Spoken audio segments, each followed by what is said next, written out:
السلام علیکم ورحمۃ اللہ وبرکاتہ۔ دوستو، آج کی اس ویڈیو میں ہم قرآن مجید کے 17 پارے کا مکمل اردو ترجمہ سنیں گے۔ شروع کرتی ہوں میں اللہ کے نام سے جو بڑا مہربان اور نہایت ہی رحم والا ہے۔ ان منکر لوگوں سے ان کا وقت حساب نزدیک آ پہنچا اور یہ ابھی غفلت ہی میں پڑے ہوئے تھے اور اعراض کیے ہوئے تھے۔ ان کے پاس ان کے رب کی طرف سے جو نصیحت تازہ حسب حال ان کی آتی ہے، یہ اس کو ایسے طور سے سنتے ہیں کہ اس کے ساتھ ہنسی کرتے ہیں اور ان کے دل متوجہ نہیں ہوتے، اور یہ لوگ یعنی ظالم اور کافر لوگ آپس میں چپکے سرگوشی کرتے ہیں کہ یعنی محمد صلی اللہ علیہ وآلہ وسلم محض تم جیسے ایک معمولی آدمی ہیں، تو کیا تم پھر جادو کی بات سننے کو ان کے پاس جاؤ گے؟ حالانکہ تم جانتے ہو یہ پیغمبر صلی اللہ علیہ وسلم نے فرمایا کہ میرا رب ہر بات کو خواہ آسمان میں ہو خواہ زمین میں ہو جانتا ہے، اور وہ خوب سننے والا خوب جاننے والا ہے۔ بلکہ یوں بھی کہا کہ یہ قرآن پریشان خیالات ہے، بلکہ انہوں نے یعنی پیغمبر صلی اللہ علیہ وسلم نے ان کو تراش لیا ہے، بلکہ یہ تو ایک شاعر شخص ہے۔ اگر واقعی یہ رسول ہے تو ان کو چاہیے کہ ہمارے پاس کوئی ایسی بڑی نشانی لا دے جیسے پہلے لوگ رسول بنائے گئے اور بڑے بڑے معجزے ظاہر کیے۔ ان سے پہلے کوئی بستی والے جن کو ہم نے ہلاک کیا ہے ایمان نہیں لائے، سو کیا یہ لوگ ایمان لے آئیں گے؟ اور ہم آپ سے قبل صرف آدمیوں ہی کے پیغمبر بنایا جن کے پاس ہم وحی بھیجا کرتے تھے، سوائے منکروں کے۔ اگر تم کو یہ بات معلوم نہ ہو تو اہل کتاب سے دریافت کر لو، اور ہم نے ان رسولوں کے ایسے جو سے نہیں بنائے تھے جو کھانا کھاتے ہو، یعنی فرشتہ نہ بنایا تھا، اور وہ حضرات بھی دنیا میں ہمیشہ رہنے والے نہیں ہوئے۔ پھر ہم نے جو ان سے وعدہ کیا تھا اس کو سچا کیا، یعنی ان کو اور جن کو نجات دینا منظور ہوا ہم نے نجات دی، اور حد اطاعت سے گزرنے والوں کو ہلاک کیا۔ ہم تمہارے پاس ایسی کتاب بھیج چکے ہیں کہ اس میں تمہاری نصیحت کافی موجود ہے، کیا پھر بھی تم نہیں سمجھتے اور نہیں مانتے؟ اور ہم نے بہت سی بستیاں جہاں کے رہنے والے ظالم یعنی کافر تھے غارت کر دی، اور ان کے بعد دوسری قوم پیدا کر دی۔ سو جب انہوں نے ہمارا عذاب آتا دیکھا تو اسی بستی سے بھاگنا شروع کیا۔ بھاگو مت، اور اپنے سامان عیش کی طرف اور اپنے مکانوں کی طرف واپس چلو، شاید تم سے کوئی پوچھے یا پاچھے۔ وہ لوگ نزول عذاب کے وقت کہنے لگے کہ ہائے ہماری کم بختی، بے شک ہم لوگ ظالم تھے۔ سو ان کی یہی غل پکار رہی حتیٰ کہ ہم نے ان کو ایسا نیست و نابود کر دیا جس طرح کھیتی کٹ گئی ہو اور آگ ٹھنڈی ہو گئی ہو، اور ہم نے آسمان اور زمین کو اور جو کچھ ان کے درمیان ہے اس کو اس طور پر نہیں بنایا کہ ہم فعل عبث کرنے والے ہو، اور اگر ہم کو مشغولہ ہی بنانا منظور ہوتا تو ہم خاص اپنے پاس کی چیز کو مشغولہ بناتے اگر ہم کو یہ کرنا ہوتا، بلکہ ہم حق بات کو باطل پر پھینک مارتے ہیں، سو وہ حق اس باطل کا بھیجا نکال دیتا ہے، یعنی اس کو مغلوب کر دیتا ہے، سو وہ مغلوب ہو کر دفتن جاتا رہتا ہے۔ اور تمہارے لیے اس بات سے بڑی خرابی ہوگی جو تم گھڑتے ہو، اور حق تعالیٰ کی وہ شان ہے کہ جتنے کچھ آسمانوں اور زمین میں ہیں سب اسی کا ہے، اور ان میں سے جو اس کے یعنی اللہ کے نزدیک بڑے مقبول و مقرب ہے وہ اس کی عبادت سے عار نہیں کرتے اور نہ تھکتے ہیں، بلکہ شب و روز اللہ کی تسبیح کرتے ہیں، کسی وقت موقوف نہیں کرتے۔ کیا باوجود ان دلائل توحید کے ان لوگوں نے خدا کے سوا اور معبود بنا رکھے ہیں، بالخصوص زمین کی چیزوں میں سے جیسے پتھر یا معدنیات کے بت جو کسی کو زندہ کرتے ہو؟ زمین میں یا آسمان میں اللہ تعالیٰ کے سوا اور معبود ہوتا تو دونوں درہم برہم ہو جاتے۔ سو ان تقریرات سے ثابت ہوا کہ اللہ تعالیٰ مالک عرش ان امور سے پاک ہے جو یہ لوگ بیان کر رہے ہیں۔ وہ جو کچھ کرتا ہے اس سے کوئی باز پرست نہیں کر سکتا، اور اوروں سے باز پرست کی جا سکتی ہیں۔ کیا اس خدا کو چھوڑ کر انہوں نے اور معبود بنا رکھے ہیں؟ ان سے کہیے کہ تم اپنی دلیل اس دعوے پر پیش کرو، یہ میرے ساتھ والوں کی کتاب یعنی قرآن اور مجھ سے پہلے لوگوں کی کتابیں یعنی توریت و انجیل و زبور موجود ہے، بلکہ ان میں زیادہ وہی ہے جو امر حق کا یقین نہیں کرتے، سو اس وجہ سے وہ اعراض کر رہے ہیں۔ اور ہم نے آپ سے پہلے کوئی ایسا پیغمبر نہیں بھیجا جس کے پاس ہم نے یہ وحی نہ بھیجی ہو کہ میرے سوا کوئی معبود ہونے کے لائق نہیں، بس میری ہی عبادت کیا کرو۔ اور یہ مشرک لوگ یوں کہتے ہیں کہ خدا رحمان نے فرشتوں کو اولاد بنا رکھا ہے، وہ اللہ تعالیٰ اس سے پاک ہے، بلکہ وہ فرشتے اس کے بندے ہیں، ہاں معزز، وہ اس سے آگے بڑھ کر بات نہیں کر سکتے، اور وہ اسی کے حکم کے موافق عمل کرتے ہیں۔ وہ جانتے ہیں کہ اللہ تعالیٰ ان کے اگلے پچھلے احوال کو جانتا ہے، اور بجز اس کے جن کے لیے شفاعت کرنے کی خدا تعالیٰ کی مرضی ہو اور کسی کی سفارش نہیں کر سکتے، اور وہ سب اللہ تعالیٰ کی ہیبت سے ڈرتے رہتے ہیں۔ اور ان میں سے جو شخص فرضاً یوں کہے کہ علاوہ خدا کے معبود ہوں، سو ہم ان کو سزائے جہنم دیں گے، اور ہم ظالموں کو ایسی ہی سزا دیا کرتے ہیں۔ کیا ان کافروں کو یہ معلوم نہیں ہوا کہ آسمان اور زمین پہلے بند تھے، پھر ہم نے دونوں کو اپنی قدرت سے کھول دیا اور ہم نے بارش کے پانی سے ہر جاندار چیز کو بنایا؟ کیا ان باتوں کو پھر بھی ایمان نہیں لاتے؟ اور ہم نے زمین میں اس لیے پہاڑ بنائے کہ زمین ان لوگوں کو لے کر ہلنے لگے، اور ہم نے اس زمین میں کشادہ کشادہ رستے بنائے تاکہ وہ لوگ ان کے ذریعے سے منزل مقصود کو پہنچ جائے، اور ہم نے اپنی قدرت سے آسمان کو ایک چھت کے بنایا جو محفوظ ہے، اور یہ لوگ اس آسمان کے اندر کی موجودہ نشانیوں سے اعراض کیے ہوئے ہیں، اور وہ ایسا ہے کہ اس نے رات اور دن اور سورج اور چاند بنائے، وہ نشانیاں یہی ہے، ہر ایک ایک دائرے میں تیر رہے ہیں، اور ہم نے آپ سے پہلے بھی کسی بشر کے لیے ہمیشہ رہنا تجویز نہیں کیا، پھر اگر آپ کا انتقال ہو جائے تو کیا یہ لوگ دنیا میں ہمیشہ ہمیشہ کو رہیں گے؟ ہر جاندار کو موت کا مزہ چکھنا ہے، اور ہم تم کو بری بھلی حالتوں سے اچھی طرح آزماتے ہیں، اور پھر اس زندگی کے ختم پر تم سب ہمارے پاس چلے آؤ گے، اور یہ کافر لوگ جب آپ کو دیکھتے ہیں تو بس آپ سے ہنسی کرنے لگتے ہیں اور آپس میں کہتے ہیں کہ کیا یہی ہے جو تمہارے معبودوں کا برائی سے ذکر کیا کرتے ہیں، اور خود یہ لوگ حضرت رحمان کے ذکر پر انکار کیا کرتے ہیں۔ انسان جلدی ہی کے خمیرے کا بنا ہوا ہے، ہم عنقریب وقت آنے پر تم کو اپنی نشانیاں قہر یعنی سزائیں دکھا دیتے ہیں، بس تم مجھ سے جلدی مت بچاؤ۔ اور یہ لوگ کہتے ہیں کہ یہ وعدہ کس وقت آئے گا اگر تم وقوع عذاب کی خبر میں سچے ہو؟ کاش ان کافروں کو اس وقت کی خبر ہوتی جبکہ یہ لوگ اس آگ کو نہ اپنے سامنے سے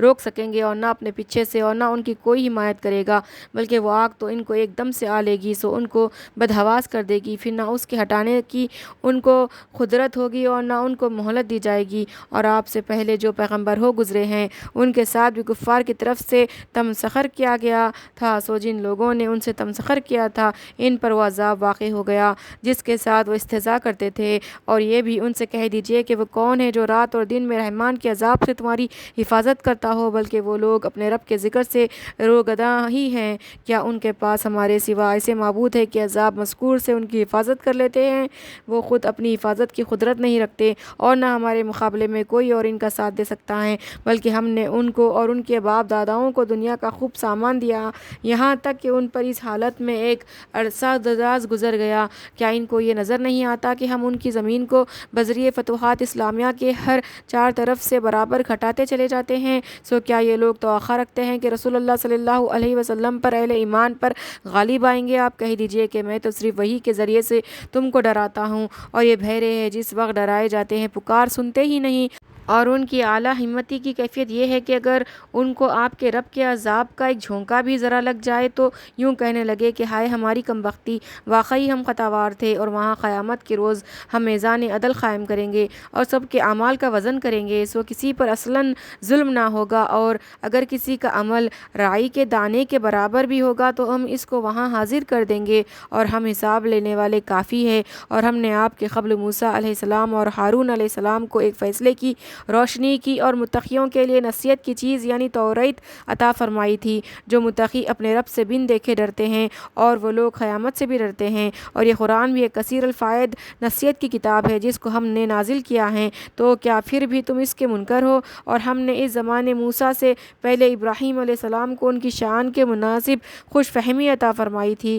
اور ہم ان کو خوب جانتے تھے۔ ان کا وہ وقت یاد کرنے کے قابل ہے کہ جب کہ انہوں نے اپنے باپ سے اور اپنی برادری سے فرمایا کہ یہ کیا واہیات مورتیں بنا رکھی ہیں جن کی عبادت پر تم جمے بیٹھے ہو؟ وہ لوگ جواب میں کہنے لگے کہ ہم نے اپنے بڑوں کو ان کی عبادت کرتے ہوئے دیکھا ہے۔ ابراہیم علیہ السلام نے کہا کہ بے شک تم اور تمہارے باپ دادا ان کو لائق عبادت سمجھتے ہیں، سرئی غلطی میں ہیں۔ وہ کہنے لگے کہ کیا تم اپنے نزدیک سچی بات سمجھ کر ہمارے سامنے پیش کر رہے ہو یا دل لگی کر رہے ہو؟ ابراہیم علیہ السلام نے فرمایا کہ نہیں، دل لگی نہیں، بلکہ تمہارا رب حقیقی جو لائق عبادت ہے وہ ہے جو تمام آسمانوں اور زمین کا رب ہے، جس نے ان سب کو پیدا بھی کیا ہے، اور میں اس دعوے پر دلیل بھی رکھتا ہوں، اور خدا کی قسم میں تمہارے ان بتوں کی گد بناؤں گا جو تم ان کے پاس سے پیٹ پھیر کر چلے جاؤ گے۔ تو ان کے چلے جانے کے بعد انہوں نے ان بتوں کو تبر وغیرہ سے ٹکڑے ٹکڑے کر دیے بجز ان کے ایک بڑے بت کے۔ شاید وہ لوگ ابراہیم علیہ السلام کی طرف دریافت کرنے کے لیے رجوع کرے، کہنے لگے کہ یہ ہمارے بتوں کے ساتھ کس نے کیا ہے؟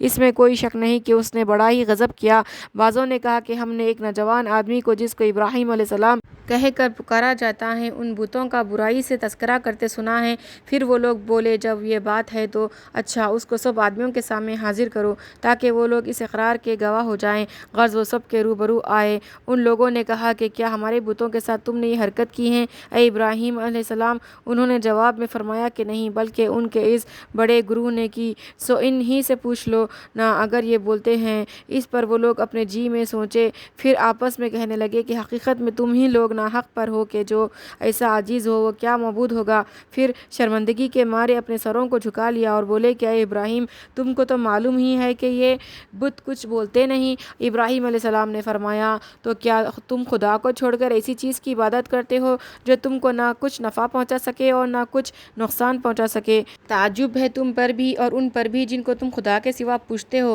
کیا تم اتنا بھی نہیں سمجھتے؟ آپس میں وہ لوگ کہنے لگے کہ ان کو آگ میں جلا دو اور اپنے معبودوں کا ان سے بدلہ لے لو اگر تم کو کچھ کرنا ہے۔ غرض انہوں نے متفق ہو کر آگ میں ڈال دیا۔ اس وقت ہم نے آگ کو حکم دیا کہ اے آگ تو ٹھنڈی ہو جا ابراہیم علیہ السلام کے حق میں، اور ان لوگوں نے ان کے ساتھ برائی کرنا چاہا تھا سو ہم نے انہی لوگوں کو ناکام کر دیا، اور ہم نے ان کو یعنی ابراہیم علیہ السلام کو اور ان کے برادر زادے لوط علیہ السلام کو ایسے ملک یعنی شام کی طرف بھیج کر بچا لیا جس میں ہم نے دنیا جہاں والوں کے لیے خیر و برکت رکھی ہے، اور ہجرت کے بعد ہم نے ان کو اسحاق بیٹا اور یعقوب پوتا عطا کیا، اور ہم نے ان سب کو اعلیٰ درجے کا نیک بنایا، اور ہم نے ان کو مقتدا بنایا کہ ہمارے حکم سے خلق کو ہدایت کیا کرتے رہے، اور ہم نے ان کے پاس نیک کاموں کے کرنے کا اور خصوصاً نماز کی پابندی کرنے کا اور زکوٰۃ دینے کا حکم بھیجا، اور وہ حضرات ہماری عبادت خوب کیا کرتے تھے۔ اور لوط علیہ السلام کو ہم نے حکمت اور علم و شان انبیاء کے مناسب ہوتا ہے عطا فرمایا، اور ہم نے ان کو اس بستی سے نجات دی جس کے رہنے والے لوگ گندے گندے کام کیا کرتے تھے، بلا شبہ وہ لوگ بڑے بدذات بدکار تھے، اور ہم نے اس کو یعنی لوط علیہ السلام کو اپنی رحمت میں داخل کیا کیونکہ بلا شبہ وہ بڑے نیکوں میں سے تھے۔ اور نوح علیہ السلام کے قصے کا تذکرہ کیجیے، جبکہ اس زمانے ابراہیمی سے بھی پہلے انہوں نے دعا کی تو ہم نے ان کی دعا قبول کی اور ان کو ان کے تابعین کو بڑے بھاری غم سے نجات دی، اور نجات اس طرح دی کہ ہم نے ایسے لوگوں سے ان کا بدلہ لیا جنہوں نے ہمارے حکموں کو جو کہ نوح علیہ السلام لائے تھے جھوٹا بتایا تھا۔ بلا شبہ وہ لوگ بہت برے تھے، اس لیے ان سب کو ہم نے غرق کر دیا۔ اور داؤد علیہ السلام اور سلیمان علیہ السلام کے قصے کا تذکرہ کیجیے، جبکہ دونوں کسی کھیت کے بارے میں فیصلہ کرنے لگے، جبکہ اس کھیت میں کچھ لوگوں کی بکریاں رات کے وقت جا پڑی اور اس کو چریں گی، اور ہم اس فیصلے کو جو لوگوں کے متعلق ہوا تھا دیکھ رہے تھے، سو ہم نے اس فیصلے کی سمجھ سلیمان علیہ السلام کو دے دی، اور یوں ہم نے وہ دونوں کو حکمت اور علم عطا فرمایا تھا۔ اور ہم نے داؤد علیہ السلام کے ساتھ تابع کر دیا تھا پہاڑوں کو کہ ان کی تسبیح کے ساتھ وہ تسبیح کیا کرتے تھے، اور پرندوں کو بھی، اور دراصل ان کاموں کے کرنے والے ہم تھے، اور ہم نے ان کو ذرہ بنانے کی صنعت تم لوگوں کے نفع کے واسطے سکھلائی تاکہ وہ ذرہ تم کو لڑائی میں ایک دوسرے کی زد سے بچائے، سو تم اس نعمت کا شکر کرو گے بھی یا نہیں۔ اور ہم نے سلیمان علیہ السلام کا زور کی ہوا کو تابع بنا دیا تھا کہ وہ ان کے حکم سے اس سرزمین کی طرف کو چلتی جس میں ہم نے برکت رکھی ہے، مراد ملک شام ہے، اور ہم ہر چیز کو جانتے ہیں۔ اور بعض شیطان یعنی جن ایسے تھے کہ ان کے یعنی سلیمان علیہ السلام کے لیے دریاؤں میں غوطہ لگاتے تھے تاکہ موتی نکال کر دے، اور اس کے علاوہ وہ اور بھی کام کیا کرتے تھے، اور ان کے سنبھالنے والے ہم تھے۔ اور ایوب علیہ السلام کا تذکرہ کیجیے، جبکہ انہوں نے بعد مبتلا مرض شدید ہونے کے اپنے رب کو پکارا کہ مجھ کو یہ تکلیف پہنچ رہی ہے اور آپ سب مہربانوں سے زیادہ مہربان ہیں۔ ہم نے ان کی دعا قبول کی اور ان کو جو تکلیف تھی اس کو دور کر دیا، اور ہم نے ان کو ان کا کنبہ عطا فرمایا اور ان کے ساتھ گنتی میں ان کے برابر اور بھی اپنی رحمت خاصے کے سبب سے اور عبادت کرنے والوں کے لیے یادگار رہنے کے سبب سے عطا فرمائے۔ اور اسماعیل علیہ السلام اور ادریس علیہ السلام اور ذوالکفل کا تذکرہ بھی کیجیے، یہ سب احکام الہی پر ثابت قدم رہنے والے لوگوں میں سے تھے، اور ہم نے ان کو اپنی رحمت خاصہ میں داخل کر لیا تھا۔ بے شک یہ کمال صلاحیت والوں میں سے تھے۔ اور مچھلی والے پیغمبر یعنی یونس علیہ السلام کا تذکرہ کیجیے، جبکہ وہ اپنی قوم سے جبکہ وہ ایمان نہ لائے اغوا کر چل دیے، اور انہوں نے یہ سمجھا کہ ہم ان پر اس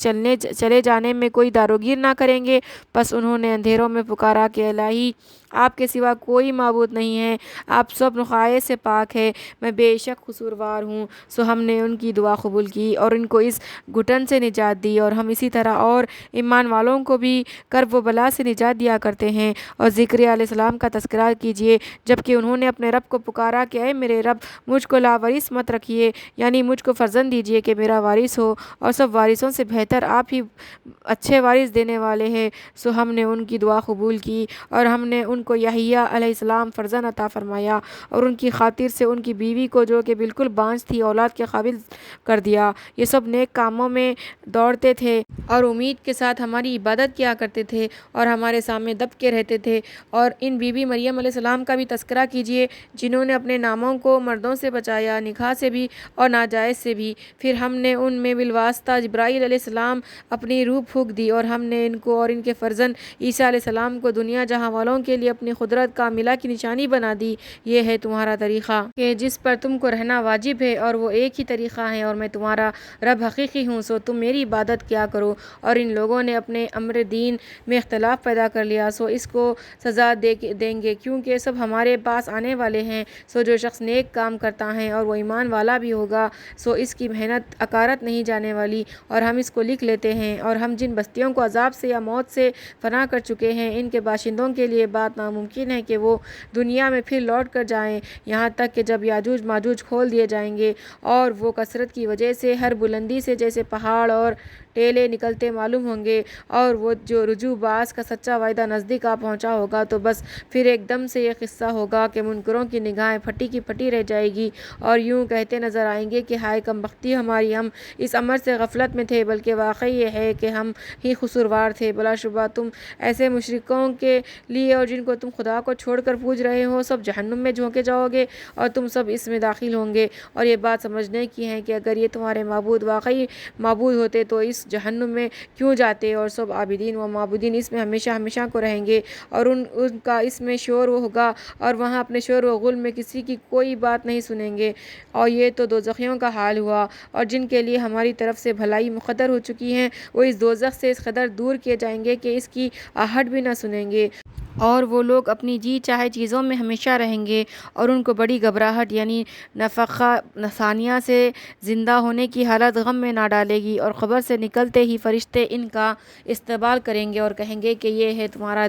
وہ دن جس کا تم سے وعدہ کیا جاتا تھا۔ وہ دن بھی یاد کرنے کے قابل ہے جس روز ہم آسمانوں کو اس طرح لپٹ دیں گے جس طرح لکھے ہوئے مضمونوں کا کاغذ لپٹ لیا جاتا ہے، اور ہم نے جس طرح اول بار پیدا کرنے کے وقت ہر چیز کی ابتدا کی تھی، اسی طرح آسانی سے اس کو دوبارہ پیدا کر دیں گے۔ یہ ہمارے ذمہ وعدہ ہے، اور ہم ضرور اس کو پورا کریں گے۔ اور ہم زبور اور سب آسمانی کتابوں میں ذکر یعنی لوح محفوظ میں لکھنے کے بعد لکھ چکے ہیں کہ اس زمین یعنی جنت کے مالک میرے نیک بندے ہوں گے۔ بلا شبہ اس قرآن میں ہدایت کا کافی مضمون ہے ان لوگوں کے لیے جو بندگی کرنے والے ہیں، اور ہم نے ایسے مضامین آپ کو اور کسی بات کے واسطے نہیں بھیجا مگر دنیا جہاں کے لوگوں پر مہربانی کرنے کے لیے۔ آپ بطور خلاصہ کے مقرر فرما دیجئے کہ میرے پاس تو صرف یہ وحی آتی ہے کہ تمہارا معبود حقیقی ایک ہی معبود ہے، سو اب بھی تم مانتے ہو یا نہیں؟ یعنی اب تو مان لو۔ پھر بھی اگر یہ لوگ سرتابی کرے تو بطور تمام حجت کے آپ فرما دیجئے کہ میں تم کو نہایت صاف اطلاع کر چکا ہوں، اور میں یہ جانتا نہیں کہ جس سزا کا تم سے وعدہ ہوا ہے آیا وہ قریب ہے یا دور دراز ہے، البتہ وقوع ضرور ہوگا، کیونکہ اللہ کو تمہاری پکار کہی ہوئی بات کی خبر ہے، اور جو بات تم دل میں رکھتے ہو اس کی بھی خبر ہے، اور میں بالیقین نہیں جانتا کہ کیا مصلحت ہے، شاید وہ تاخیر عذاب تمہارے لیے صورتاً امتحان ہو، اور ایک وقت یعنی موت تک زندگی سے فائدہ پہنچاتا ہو۔ یا پیغمبر نے باذن الہی کہا کہ اے میرے رب فیصلہ کر دیجئے حق کے موافق، اور پیغمبر نے کفار سے یہ بھی فرمایا کہ ہمارا رب ہم پر بڑا مہربان ہے، جس سے ان باتوں کے مقابلے میں مدد چاہی جاتی ہے جو تم بنایا کرتے ہو۔ سورہ حج مدینے میں نازل ہوئی، اس میں 78 آیتیں اور 10 رکوع ہیں۔ شروع کرتی ہوں میں اللہ کے نام سے جو بڑا مہربان اور نہایت رحم والا ہے۔ اے لوگو اپنے رب سے ڈرو، کیونکہ یقیناً قیامت کے دن کا زلزلہ بڑی بھاری چیز ہوگی۔ جس روز تم لوگ اس زلزلے کو دیکھو گے، اس روز تمام دودھ پلانے والیاں مارے ہیبت کے اپنے دودھ پیتے بچے کو بھول جائیں گی، اور تمام حمل والیاں اور حمل پورے دن ہونے سے پہلے ڈال دیں گے، اور اے مخاطب تجھ کو لوگ نشے کی سی حالت میں دکھائی دیں گے، حالانکہ وہ واقع میں نشے میں نہ ہوں گے، لیکن اللہ کا عذاب ہے ہی سخت چیز۔ اور بعض آدمی ایسے ہیں کہ اللہ تعالیٰ کے بارے میں یعنی اس کی ذات یا صفات میں بے جانے بوجھے جھگڑا کرتے ہیں اور ہر شیطان سرکش کے پیچھے ہو لیتے ہیں، جس کی نسبت خدا کے یہاں سے بات لکھی جا چکی ہے کہ جو شخص اس سے تعلق رکھے گا یعنی اس کا اتباع کرے گا تو اس کا کام ہی یہ ہے کہ وہ اس کو راہ حق سے بے راہ کر دے گا اور اس کو عذاب دوزخ کا راستہ دکھلا دے گا۔ اے لوگو، اگر تم قیامت کے روز دوبارہ زندہ ہونے سے شک و انکار میں ہو تو ہم نے اول تم کو مٹی سے بنایا، پھر نطفے سے جو کہ غذا سے پیدا ہوتا ہے، پھر خون کے لوتھڑے سے، پھر بوٹی سے کہ بعض پوری ہوتی ہے اور بعض ادھوری بھی، تاکہ ہم تمہارے سامنے اپنی قدرت ظاہر کر دیں۔ اور ہم ماں کے رحم میں جس نطفے کو چاہتے ہیں ایک مدت معین یعنی وضع حمل تک ٹھہرائے رکھتے ہیں، پھر ہم تم کو بچہ بنا کر باہر لاتے ہیں، پھر تاکہ تم اپنی بھری جوانی کی عمر تک پہنچ جاؤ۔ اور بعض تم میں وہ بھی ہے جو جوانی سے پہلے ہی مر جاتے ہیں، اور بعض تم میں بڑھاپے تک پہنچائے جاتے ہیں، جس کا اثر یہ ہے کہ ایک چیز سے باخبر ہو کر بھی بے خبر ہو جاتے ہیں۔ اور تو زمین کو دیکھتا ہے کہ خشک پڑی ہے، پھر جب ہم اس پر پانی برساتے ہیں تو ابھرتی ہے اور پھولتی ہے اور ہر قسم کے خوشنما نباتات اگاتی ہے۔ یہ سبب اس سے ہوا کہ اللہ تعالیٰ ہی ہستی ہے، کامل ہے، اور وہی بے جانوں میں جان ڈال دیتا ہے، اور وہی ہر چیز پر قادر ہے۔ اور نیز اس سبب سے ہوا کہ قیامت آنے والی ہے، اس میں ذرا شبہ نہیں، اور اللہ تعالیٰ قیامت میں خبر والوں کو دوبارہ پیدا کرے گا۔ اور بعض آدمی ایسے ہوتے ہیں کہ اللہ تعالیٰ کے بارے میں بدون واقفیت یعنی علم ضروری، اور بدون دلیل یعنی علم استدلال عقلی، اور بدون کسی روشن کتاب یعنی علم استدلال نقلی کے تکبر کرتے ہوئے جھگڑا کرتے ہیں، تاکہ اللہ تعالیٰ کی راہ سے یعنی نہ دین حق سے بے راہ کر دے۔ ایسے شخص کے لیے دنیا میں رسوائی ہے، اور قیامت کے دن ہم اس کو جلتی آگ کا عذاب چکھا دیں گے، اور اس سے کہا جائے گا کہ یہ تیرے ہاتھ کے کیے ہوئے کاموں کا نتیجہ ہے، اور یہ بات ثابت ہے کہ اللہ تعالیٰ اپنے بندوں پر ظلم کرنے والا نہیں، پس تجھ کو بلا جرم سزا نہیں دی جائے گی۔ اور بعض آدمی اللہ کی عبادت ایسے طور پر کرتا ہے جیسے کسی چیز کے کنارے پر کھڑا ہو، پھر اگر اس کو کوئی دنیوی نفع پہنچ گیا تو اس کی وجہ سے ظاہری قرار پا لیا، اور اگر اس کو کچھ آزمائش ہو گئی تو منہ اٹھا کر کفر کی طرف چل دیا، جس سے دنیا اور آخرت دونوں کو کھو بیٹھتا ہے۔ یہی کھلا نقصان کہلاتا ہے۔ خدا کی عبادت کو چھوڑ کر ایسی چیز کی عبادت کرنے لگا جو نہ اس کو نقصان پہنچا سکتی ہے اور نہ اس کو نفع پہنچا سکتی ہے، یہ انتہا درجے کی گمراہی ہے۔ وہ ایسے کی عبادت کر رہا ہے کہ اس کی عبادت کا ضرور بنسبت اس کے نفع کے زیادہ قریب الوداع ہے، اور ایسے کارساز بھی برا اور ایسا رفیق بھی برا۔ بلا شبہ اللہ تعالیٰ ایسے لوگوں کو جو ایمان لائے اور اچھے کام کیے بہشت کے ایسے باغوں میں داخل فرما دیں گے جن کے نیچے نہریں جاری ہوں گی۔ اللہ تعالیٰ جو ارادہ کرتا ہے کر گزرتا ہے۔ جو شخص رسول اللہ صلی اللہ علیہ وسلم کے ساتھ مخالفت کر کے اس بات کا خیال رکھتا ہے کہ اللہ تعالیٰ ان کی یعنی رسول اللہ صلی اللہ علیہ وسلم کی دنیا اور آخرت میں مدد نہ کرے گا، تو اس کو چاہیے کہ ایک رسی آسمان تک تان لے، پھر اس کے ذریعے سے آسمان پر پہنچ کر اگر ہو سکے تو اس وحی کو موقوف کرا دے۔ تو پھر اب غور کرنا چاہیے کہ آیا اس کی یہ تدبیر اس کی ناگواری کی چیز کو یعنی وحی کو موقوف کر سکتی ہے؟ اور ہم نے اس قرآن کو اس طرح اتارا ہے جس میں کھلی کھلی دلیلیں حق کی ہیں، اور بات یہ ہے کہ اللہ تعالیٰ نے جس کو چاہتا ہے حق کی ہدایت کرتا ہے۔ اس میں کوئی شبہ نہیں کہ مسلمان اور یہود اور صابئین اور نصارہ اور مجوس اور مشرکین، اللہ تعالیٰ ان سب کے درمیان قیامت کے روز عملی فیصلہ کر دے گا۔ مسلمانوں کو جنت میں داخل کر دے گا اور کافروں کو دوزخ میں۔ بے شک خدا تعالیٰ ہر چیز سے واقف ہے۔ اے مخاطب، کیا تجھ کو عقل سے یا مشاہدے سے یہ بات معلوم نہیں کہ اللہ تعالیٰ کے سامنے اپنی اپنی حالت کے مناسب سب عاجزی کرتے ہیں کہ جو کہ آسمانوں میں ہیں اور جو زمین میں ہیں، اور سورج اور چاند ستارے اور پہاڑ اور درخت اور چوپائے اور بہت سے تو آدمی بھی، اور بہت سے ایسے ہیں جن پر بوجہ منعقد نہ ہونے کے عذاب ثابت ہو گیا ہے۔ اور سچ یہ ہے کہ جس کو خدا ذلیل کرے اور اس کو توفیق ہدایت نہ ہو، اس کو کوئی عزت دینے والا نہیں، اور اللہ تعالیٰ کو اختیار ہے جو چاہے کرے۔ یا جن کا اوپر کی آیت میں ذکر ہوا دو فریق ہے جنہوں نے دوبارہ اپنے رب کے دین کے باہم اختلاف کیا، سو جو لوگ کافر تھے ان کے پہننے کے لیے قیامت میں آگ کے کپڑے عطا کیے جائیں گے، اور ان کے سر کے اوپر سے تیز گرم پانی چھوڑا جائے گا، اور اس سے ان کے پیٹ میں کی چیزیں یعنی انتڑیاں اور ان کی کھالیں سب گل جائیں گی اور ان کے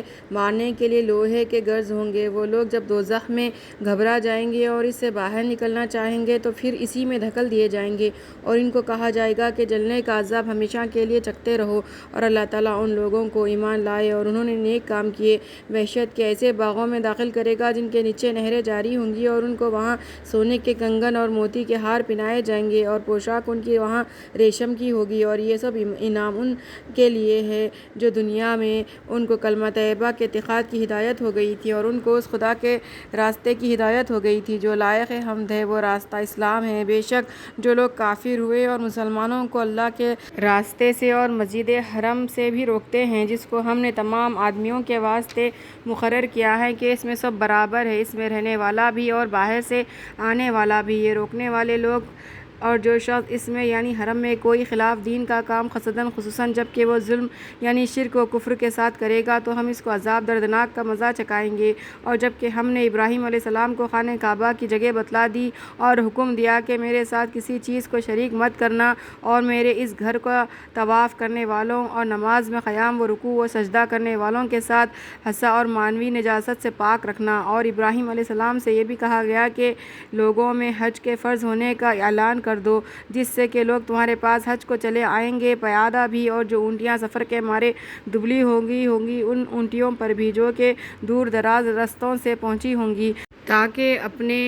دینی و دنیاوی فوائد کے لیے موجود ہو، اور اس لیے آئیں گے تاکہ ایام مقررہ یعنی ایام قربانی میں ان مخصوص چوپایوں ذبح کے وقت اللہ کا نام لے یعنی بسم اللہ اللہ اکبر کہے جو اللہ تعالیٰ نے ان کو عطا کیے ہیں۔ سو ان قربانی کے جانوروں میں سے تم بھی کھا سکتے ہو اور مصیبت زدہ محتاجوں کو بھی کھلایا کرو۔ پھر لوگوں کو چاہیے کہ اپنا میل کچیل دور کر دے اور اپنے واجبات کو پورا کرے اور انہی ایام معلومات میں اس مامون گھر یعنی خانہ کعبے کا طواف کرے۔ یہ بات تو ہو چکی، اور جو شخص اللہ تعالیٰ کے احکامات کو پورا کرے گا وہ اپنے رب کے نزدیک بہتر ہے۔ اور ان مخصوص چوپایوں بعض تسنا ان بعض کے جو تم کو پڑھ کر سنائے گئے ہیں تمہارے لیے حلال کر دیا گیا ہے، تو تم لوگ گندگی سے یعنی بتوں سے بالکل کنارہ کش رہو اور جھوٹی بات سے کنارہ کش رہو، اس طور سے کہ اللہ ہی کی طرف جھکے رہو اور اس کے ساتھ شریک مت ٹھہراؤ۔ اور جو شخص اللہ کے ساتھ شرک کرتا ہے تو گویا وہ آسمان سے گر پڑا، پھر پرندوں نے اس کی بوٹیاں نوچ لی یا اس کو ہوا نے کسی دور دراز مقام پر لے جا پٹکا، یہ بات بھی ہو چکی۔ اور جو شخص دین خداوندی کی ان مذکورہ یادگاروں کا پورا لحاظ رکھے گا تو ان کا یہ لحاظ رکھنا خدا تعالیٰ سے دل کے ساتھ ڈرنے سے ہوتا ہے۔ تم کو ان سے ایک معین وقت تک فوائد حاصل کرنا جائز ہے، پھر اس کے ذبح حلال ہونے کا موقع بیت عتیق کے قریب ہے۔ اور جتنے اہل شرائع گزرے ہیں ان میں سے ہم نے ہر امت کے لیے قربانی کرنا اس غرض سے مقرر کیا تھا کہ وہ ان مخصوص چوپایوں پر اللہ کا نام لے جو اس نے ان کو عطا فرمائے تھے۔ سو اس سے یہ بات نکل آئی کہ تمہارا معبود حقیقی ایک ہی خدا ہے، تو تم حماقتاً اسی کے ہو کر رہو۔ آپ ایسے احکام الہیہ کے سامنے گردن جھکا دینے والوں کو جنت وغیرہ کی خوشخبری سنا دیجیے جو ایسے ہے کہ جب ان کے سامنے اللہ کا ذکر کیا جاتا ہے تو ان کے دل ڈر جاتے ہیں، اور جو ان مصیبتوں پر کہ ان پر پڑتی ہے صبر کرتے ہیں، اور جو نماز کی پابندی رکھتے ہیں، اور جو کچھ ہم نے ان کو دیا ہے اس میں سے بقدر حکم اور توفیق کے خرچ کرتے ہیں۔ اور قربانی کے اونٹ اور گائے اور اسی طرح بھیڑ اور بکری کو بھی ہم نے اللہ کے دین کی یادگار بنایا ہے۔ ان جانوروں میں تمہارے اور بھی فائدے ہیں، سو تم ان پر کھڑے کر کے ذبح کرنے کے وقت اللہ کا نام لے لیا کرو۔ پس جب وہ کسی کروٹ کے بل گر پڑے اور ٹھنڈے ہو جائے تو تم خود بھی کھاؤ اور بے سوال اور سوالی محتاج کو بھی کھانے کو دو۔ اور ہم نے ان جانوروں کو اس طرح تمہارے زیر حکم کر دیا تاکہ تم اس تسخیر پر اللہ تعالیٰ کا شکر کرو۔ اللہ کے پاس نہ ان کا گوشت پہنچتا ہے اور نہ ان کا خون، لیکن اس کے پاس تمہارا تقویٰ پہنچتا ہے۔ اسی طرح اللہ تعالیٰ ان جانوروں کو تمہارے زیر حکم کر دیا تاکہ تم اللہ کی راہ میں ان کو قربانی کر کے اس بات پر اللہ کی بڑائی بیان کرو کہ اس نے تم کو توفیق دی۔ اور اے محمد اخلاص والوں کو خوشخبری سنا دیجیے، بلا شبہ اللہ تعالیٰ ان مشرکین کے غلبہ اور ایذا رسانی کی قدرت کو ایمان والوں سے عنقریب ہٹا دے گا۔ بے شک اللہ تعالیٰ کسی دغا باز کفر کرنے والے کو نہیں چاہتا۔ اب لڑنے کی ان لوگوں کو اجازت دے دی گئی جن سے کافروں کی طرف سے لڑائی کی جاتی ہے، اس وجہ سے کہ ان پر بہت ظلم کیا گیا ہے، اور بلا شبہ شبہ اللہ تعالیٰ ان کے غالب کر دینے پر پوری قدرت رکھتا ہے۔ آگے ان کی مطلوبات کا بیان ہے جو اپنے گھروں سے بے وجہ نکالے گئے محض اتنی بات پر کہ وہ یوں کہتے ہیں کہ ہمارا رب اللہ ہے، اور اگر یہ بات نہ ہوتی کہ اللہ تعالیٰ ہمیشہ سے لوگوں کا ایک دوسرے کے ہاتھ سے زور نہ گھواتا رہتا تو اپنے اپنے زمانوں میں نصارہ کی خلوت خانے اور عبادت خانے اور یہود کے عبادت خانے اور مسلمانوں کی وہ مسجدیں جن میں اللہ کا نام بکثرت لیا جاتا ہے سب مدھم ہو گئے ہوتے، اور بے شک اللہ تعالیٰ اس کی مدد کرے گا جو اللہ کے دین کی مدد کرے گا۔ بے شک اللہ تعالیٰ قوت والا اور غلبہ والا ہے، وہ جس کو چاہے غلبہ اور قوت دے سکتا ہے۔ یہ لوگ ایسے ہیں کہ اگر ہم ان کو دنیا میں حکومت دے دیں تو یہ لوگ خود بھی نماز کی پابندی کرے اور زکوٰۃ دے اور دوسروں کو بھی نیک کاموں کے کرنے کو کہے اور برے کاموں سے منع کرے، اور سب کاموں کا انجام تو خدا ہی کے اختیار میں ہے۔ اور یہ مجال دل لوگ اگر آپ کی تکذیب کرتے ہیں تو آپ مغموم نہ ہو جائیے، کیونکہ ان لوگوں سے پہلے قوم نوح اور عاد اور ثمود اور قوم ابراہیم اور قوم لوط اور اہل مدین بھی اپنے اپنے انبیاء علیہ السلام کی تکذیب کر چکے ہیں، اور موسیٰ کو بھی قبط کی طرف سے کاذب قرار دیا گیا۔ سو تکذیب کے بعد میں نے ان کافروں کو چندے دن مہلت دی، پھر میں نے ان کو پکڑ لیا۔ سو میرا عذاب کیسا ہوا، غرض کتنی بستیاں ہیں جن کو ہم نے عذاب سے ہلاک کیا، جن کی یہ حالت تھی کہ وہ نافرمانی کرتی تھی۔ سو اب ان کی کیفیت یہ ہے کہ وہ اپنی چھتوں پر گری پڑی ہیں، اور اس طرح ان بستیوں میں بہت سے بیکار کنویں جو پہلے آباد تھے اور بہت سے خلئی چونے کے محل بھی ان بستیوں کے ساتھ تباہ ہوئے۔ سو کیا یہ منکر لوگ ملک میں چلے پھرے نہیں جس سے ان کے دل ایسے ہو جائے کہ ان سے سمجھنے لگے، یا ان کے کان ایسے ہو جائے جسے سننے لگے؟ یہ بات ہے کہ نہ سمجھنے والوں کی کچھ آنکھیں اندھی نہیں ہو جایا کرتی بلکہ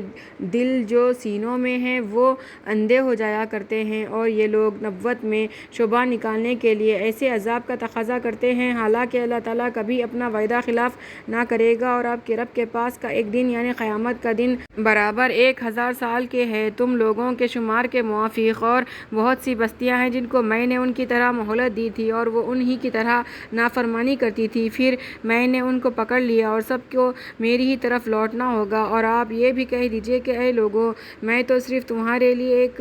آشکار ڈرانے والا ہوں۔ سو جو لوگ اس سے ڈر کر سن کر ایمان لے آئے اور اچھے کام کرنے لگے تو ان کے لیے مغفرت اور عزت کی روزی یعنی جنت ہے، اور جو لوگ ہماری آیتوں کے متعلق ان کے ابطال کی کوشش کرتے رہتے ہیں نبی کو اور اہل ایمان کو ہرانے کے لیے، ایسے لوگ دوزخ میں رہنے والے ہیں۔ اور اے محمد صلی اللہ علیہ وسلم، ہم نے آپ کے قبل کوئی رسول اور کوئی نبی ایسا نہیں بھیجا جس کو یہ قصہ پیش نہ آیا ہو کہ جب اس نے اللہ تعالیٰ کے احکام میں سے کچھ پڑھا تب بھی شیطان نے اس کے پڑھنے میں کفار کے قلوب میں شبہ ڈالا، پھر اللہ تعالیٰ نے شیطان کے ڈالے ہوئے شبہات کو نیست و نابود کر دیتا ہے، پھر اللہ تعالیٰ اپنی آیات کو زیادہ مضبوط کر دیتا ہے، اور اللہ تعالیٰ خوب علم والا خوب حکمت والا ہے۔ اور یہ سارا واقعہ اس لیے کیا ہے تاکہ اللہ تعالیٰ شیطان کے ڈالے ہوئے شبہات کو ایسے لوگوں کے لیے آزمائش کا ذریعہ بنا دے جن کے دل میں شک کا مرض ہے اور جن کے دل بالکل سخت ہے، اور واقعی یہ ظالم لوگ بڑی مخالفت میں ہیں، اور تاکہ جن لوگوں کو فہم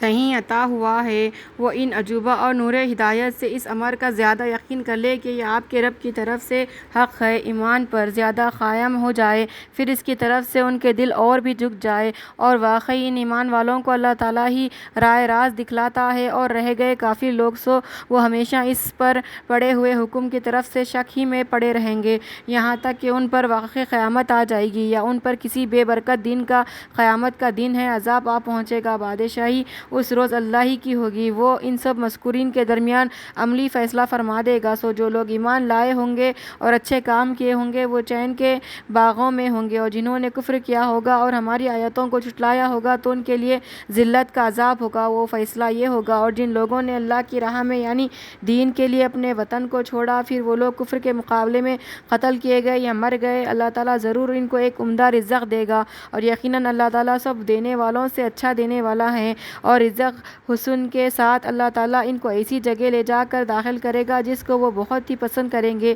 اور بلا شبہ اللہ تعالیٰ ہر بات کی مصلحت کو خوب جانتے ہیں۔ یہ مضمون تو ہو چکا، اور جو شخص دشمن کو اس قدر تکلیف پہنچا دے جس قدر اس دشمن کی کی طرف سے اس کو تکلیف پہنچائی گئی تھی اور پھر اس شخص پر زیادتی کی جائے تو اللہ تعالیٰ اس شخص کی ضرور امداد کرے گا۔ بے شک اللہ تعالیٰ کثیر الغفور کثیر المغفرت ہے، وہ ایسے دقائق پر داروغی نہیں کرتا۔ یہ مومنین کا غالب کر دینا اس سبب سے ہے کہ اللہ تعالیٰ رات کے اجزاء کو دن میں داخل کر دیتا ہے اور دن کے اجزاء کو رات میں داخل کر دیتا ہے، اور نیز اس سبب سے ہے کہ اللہ تعالیٰ ان سب اقوال و اقوال کو خوب سننے والا خوب دیکھنے والا ہے۔ یہ نصرت اس سبب سے یقینی ہے کہ اللہ تعالیٰ ہی ہستی میں کامل ہے، اور جن چیزوں کی اللہ کے سوا یہ لوگ عبادت کر رہے ہیں وہ بالکل لچر ہے، اور اللہ ہی عالی شان اور سب سے بڑا ہے۔ اور اے مخاطب، کیا تجھ کو یہ خبر نہیں کہ اللہ تعالیٰ نے آسمان سے پانی برسایا جس سے زمین سرسبز ہو گئی؟ بے شک اللہ تعالیٰ بہت مہربان اور سب باتوں کی خبر رکھنے والا ہے۔ سب اسی کا ہے جو کچھ آسمانوں میں ہے اور جو کچھ زمین میں ہے، یعنی وہ سب کا مالک ہے، اور بے شک اللہ ہی ایسا ہے جو کسی کا محتاج نہیں اور ہر طرح کی تعریف کے لائق ہے۔ اور اے مخاطب، کیا تجھ کو یہ خبر نہیں کہ اللہ تعالیٰ نے تم لوگوں کو کام میں لگا رکھا ہے، زمین کی چیزوں کو اور کشتی کو بھی، کہ وہ دریا میں اس خدا کے حکم سے چلتی ہیں، اور وہی آسمانوں کو زمین پر گرنے سے تھامے ہوئے ہیں۔ ہاں مگر اسی کا حکم ہو جائے تو خیر الباقین اللہ تعالیٰ لوگوں کے حال پر بڑی شفقت اور رحمت فرمانے والا ہے۔ اور وہی ہے جس نے تم کو زندگی دی، پھر موت دی، اور موت کے بعد پھر زندہ کرے گا۔ واقعی انسان ہے بڑا بے قدرہ۔ جتنی امتیں اہل شرائع گزری ہیں، ہم نے ان میں ہر امت کے واسطے ذبح کرنے کا طریقہ مقرر کر دیا ہے۔ وہ اسی طریقے پر ذبح کیا کرتے تھے، سو ان معترض لوگوں کو چاہیے کہ آپ سے اس امر ذبح میں جھگڑا نہ کرے، اور آپ ان کو اپنے رب یعنی اس کے دین کی طرف بلاتے رہیے، کیونکہ آپ یقیناً صحیح راستے پر ہے۔ اور اگر اس پر بھی یہ لوگ آپ سے جھگڑا نکالتے رہے تو آپ آخر بات یہ فرما دیجیے کہ اللہ تعالیٰ تمہارے کاموں کو خوب جانتا ہے، اللہ تعالیٰ تمہارے درمیان قیامت کے روز عملی فیصلہ فرما دے گا جن چیزوں میں تم اختلاف کرتے تھے۔ آگے اس کی تائید ہے کہ اے مخاطب، کیا تجھ کو معلوم نہیں کہ اللہ تعالیٰ سب چیزوں کو جانتا ہے جو کچھ آسمان اور زمین میں ہے؟ یقینی بات ہے کہ یہ سب ان کا قول و فعل نام اعمال میں بھی محفوظ ہے۔ بس یقیناً ثابت ہو گیا کہ یہ فیصلہ کرنا اللہ تعالیٰ کے نزدیک بہت آسان ہے، اور یہ مشرک لوگ اللہ تعالیٰ کے سوا ایسی چیزوں کی عبادت کرتے ہیں جن کے جواز عبادت پر اللہ تعالیٰ نے کوئی حجت اپنی کتاب میں نہیں بھیجی، اور نہ ان کے پاس اس کی کوئی عقلی